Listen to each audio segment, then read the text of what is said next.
I genuinely just wanted to make a video because I want to know who goes through in the Champions League at this point. One tie perfectly balanced, another one relatively still in the balance, mainly because of weird refereeing decisions. Let's do the Milan derby first of all. History in the first place. They've not had a meaningful game there in this level for possibly 20 years between these two sides. And I know there is iconic history between the two, but the way that these two managers set up, the way that basically the Champions League final hangs in the balance here is pretty incredible. AC Milan, obviously, without Leao, didn't even go into the game in, kit, literally wearing, as they called it, street clothes, which I do think gave Inter Milan a little bit more of a chance. But then Inter Milan were just absolutely dominant. I don't know how much Rafael Leao playing really changes the complete lack of defensive shape, the complete lack of confidence, all these kind of things that AC Milan team had. Although maybe it gives them an out. Maybe there's a bit more structure. Maybe he's got that passion, that slightly more battling element. You know what? When Divock Origi came on, he actually showed that if you hold up the ball in certain positions, which maybe Leao also would have been in, Inter Milan looked a little bit vulnerable. There was the chance to get at them a little bit. But the fact is, Inter Milan really did own that game. I mean, I get it. In the second half, maybe AC came back into it and there were periods where they were better, but broadly, Inter found it very easy to just walk through AC Milan. And the first two goals, Dzeko, fantastic. I thought, he's an incredible player in the first place. And then Martinez was just absolutely, I thought he was electric during this game. I also thought Barella's touch was incredible. I thought the way that Inter Milan controlled the midfield was awesome too. But what I really enjoyed was the refereeing.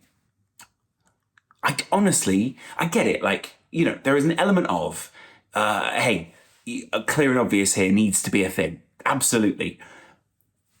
I don't get why the penalty was turned over. It was not the kind of thing where you can turn that decision over at all. There was contact in the box. It might have been light, but if he's travelling at speed, it just takes very little to take him down. At the same time, players have hard knees, hard legs, all these kind of things. So it's not the same as them knocking into just a normal person on a daily basis. This is the Champions League here. There are fine margins. And personally, I thought it was a penalty. And I thought, here's the thing. Once the referee had given it, I found it difficult to work out why he would go back. Now, maybe there was an element of VAR was sitting there going, look, you are putting the tie beyond someone here with a kind of a very fine decision that you are making. But at the same time, is that how you referee? Do you go, oh, well, it seems a bit unfair on the opposition, so I'm just going to take it back?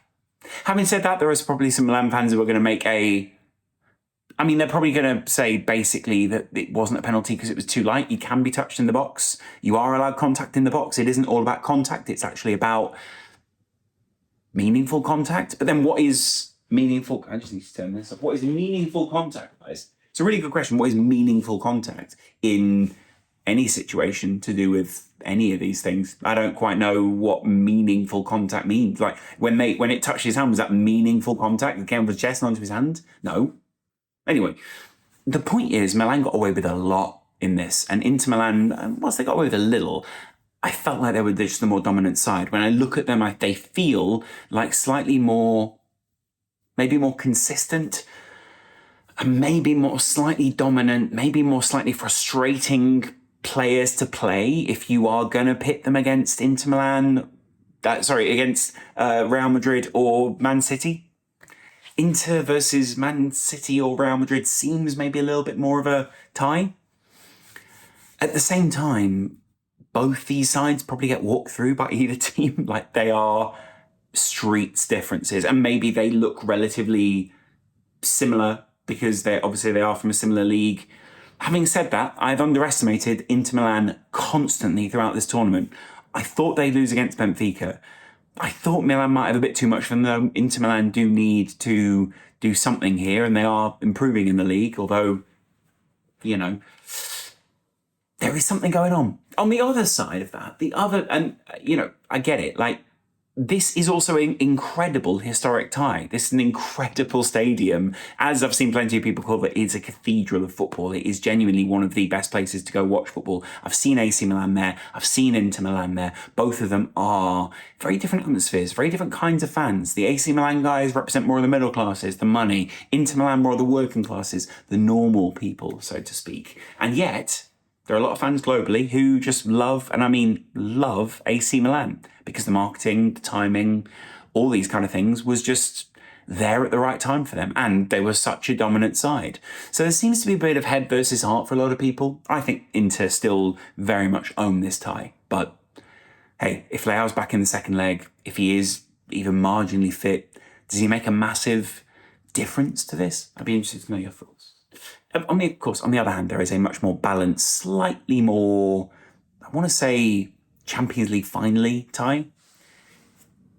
City dominate the possession. Real Madrid just do what Real Madrid do. And Vinicius scores that goal early on, puts them on the back foot. City just keep grinding, just keep going. They know all no away goals, but they know all they've got to do is just keep going. Because if they do that and they get through this tie, I think there's a reward for them on the other side, which is Champions League final against a team either way that they should beat. Having said that, this is Real Madrid. Personally, I think the one from that tie goes through and gets the Champions League final win, right? But there are little things in there. Like, I reckon if Inter go through, Dzeko, Lukaku, Barella, Martinez, that as a front line is incredible. Like, there are so many different options there. I'd love to see how they go up against a dominant Man City side. I'd love to see the smarts of Inter Milan and their working out of the opposition, the way that they've managed to play AC, who have been much more dominant recently, the way they've managed to play Benfica, who have been much more dominant recently, the way that they came through that group should have dominated them, all these kind of things. If anyone is going to play these teams, who still remains, it's got to be Inter Milan for me. The dominance of City is too much for AC Milan. I think they'll just run through them, and there's a possibility where they run through Inter as well. And at the same time, I think the same with Real Madrid. I just think Real Madrid, I mean, as much as I'd love to see Real Madrid, AC Milan, or Real Madrid, Inter Milan, I think this feels like City's year. This treble feels like something crazy. So I'm quite excited to see what you guys think about this. I'm not kind of expressing like an out and out, hey, you know, these guys deserve to win it, these guys are better. I don't particularly favour either of the dominant sides. I do slightly favour the Milan teams, maybe just because I loved AC growing up and I've kind of got a bit of a soft spot for Inter now, mainly because they got the Napoli result the other week, which kind of made a better video for me, but also because they are Inter Milan and I feel like I should like them a little bit more. Okay, I'm going to put it down to a vote. Get in the comments. Is it Inter? Is it AC? Is it Inter? Is it Milan? Is it Man City? Is it Real Madrid? I feel like that tie is so perfectly balanced. I love how advanced KDB is. I love how Haaland is bullying backlines now because he's just got a very significant and defined role within that team. I love what Jack Grealish is doing out on the left. And I just love the balance that side. If anything, it was weird. The average positions for Man City actually looked a bit more, not negative, but they were, you know, it was your typical Real Madrid formation, right? The midfield with Camavinga bringing things forward, Vinicius, like, weirdly, if you looked at the average positions that game, you'd have gone, I think Real Madrid dominated this. But City really did. City dominated possession anyway, which is classic Pep Guardiola versus Real Madrid, right? But within that, there is something great here. There is, and personally, I think if Real Madrid go through, I think Inter Milan have got a great chance of beating them.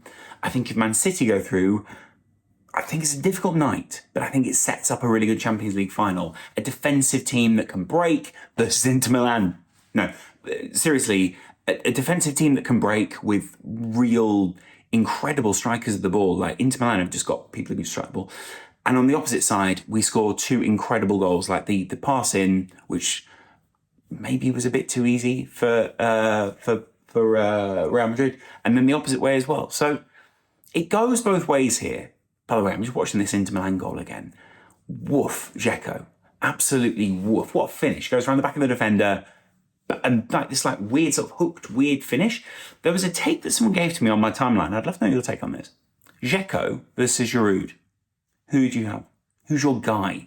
I know Giroud is like, historically, there are so many stats and all sorts of things, but does Dzeko get a little bit underappreciated? Is there an element of, we should show this guy a little bit more love, just broadly?